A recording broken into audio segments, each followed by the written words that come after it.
sesuatu dinamika yang terjadi, misalnya terus masih adanya haul Solo misalnya atau haul nama-nama kota lain yang tentunya ini menyakiti orang yang mempunyai kota itu, kita harus sadar.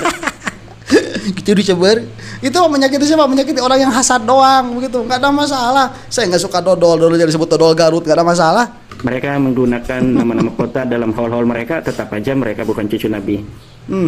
Mas Umar bin Hafid datang ke Solo ikut haul, tetap aja Mas Umar bin Hafid bukan cucu Nabi Muhammad sallallahu alaihi wasallam. Sallallahu alaihi wasallam. Kasihan si Umar ini ya. Udah mungkin bentar lagi stroke. Mungkin bentar lagi stroke, kasihan. Datang ke Indonesia tetap saja bukan cucu Rasul. Ya memang bukan itu patokannya, orang datang ke Indonesia nggak jadi patokannya cucu Rasulullah SAW kok. Ya patokan cucu Rasul itu sedari awal sudah adanya ijma, kemudian syuhra wal istifadah. Dan itu sudah selesai. Imad sudah selesai itu. Kamu itu mengorek-orek perkara yang sudah tidak bisa dikorek-korek lagi. Jadi yang tertipu ya orang-orang yang bodoh saja. Mas Umar bin Hafid datang ke Monas, tetap aja Mas Umar bin Hafid bukan cucu Nabi Muhammad SAW berdasarkan ilmu nasab, ilmu sejarah, tes DNA. Kamu mau ngomong itu bukan cucu Rasul, tetap beliau itu siapa? Saya kok mau bilang Mas Umar lagi, asik banget mah tolol.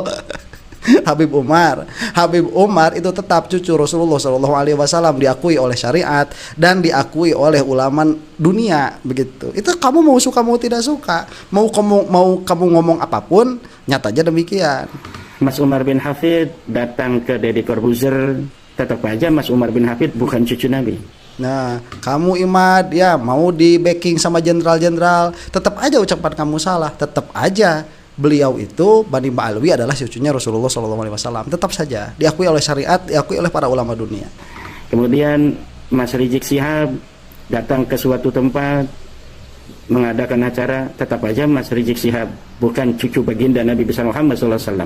Nah, kamu Imad bikin kitab sendiri, dinamain sendiri, dipuji-puji sendiri, dibagiin sendiri, mengatakan Ba'alwi bukan cucu Rasul Sallallahu Alaihi Wasallam. Tetap saja beliau itu, Bani Ba'alwi itu adalah cucunya Rasulullah Sallallahu Alaihi Wasallam. Tetap saja demikian adanya, gak bakal berubah. Secara tes DNA, juga secara ilmu nasab dan ilmu sejarah. Nah, secara syariat, secara ijma, dan juga diakui oleh para ulama dunia. Sudah begitu adanya. Yang disebutkan tadi gak masuk ke dalam syariat. Ya. Begitu pula Mas Lutfi bin Yahya, kemana saja dia pergi mengadakan acara, biarkan saja. Karena kemana saja dia pergi, tetap saja dia bukan cucu baginda Nabi besar Muhammad Sallallahu Alaihi Wasallam. Nah, begitu juga kamu Iman, kamu pergi kemana saja, koar-koar bahwa Ba'alwi itu bukan dzurriyyahnya Rasulullah Sallallahu Alaihi Wasallam, tetap saja Bani Ba'alwi itu adalah dzurriyyahnya Rasulullah Sallallahu Alaihi Wasallam. Kamu mau ngomong apapun, mau pergi kemanapun, nggak ngaruh. Terima kasih. Semoga kita semua dalam keberkahan, keselamatan, dipanjangkan umurnya, disehatkan badannya, dibanyakkan rezekinya. Terutama saya berdoa untuk para saudara-saudara saya, kaum muslimin yang telah ikut serta dalam program wakaf ini. Sebentar, itu doanya si Imad, saya kembalikan sama si Imad. Nggak butuh sama doanya si Imad itu, nggak butuh sama doanya si Imad.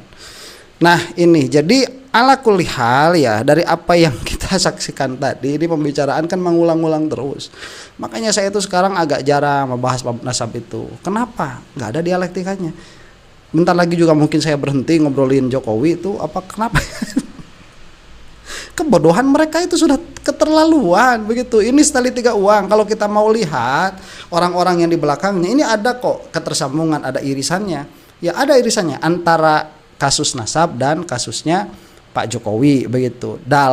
Saya tidak mengatakan dalam ranah hukum, dalam ranah ruang publik itu ada, kita bisa lihat. Makanya isu ini naik, isu ini turun begitu.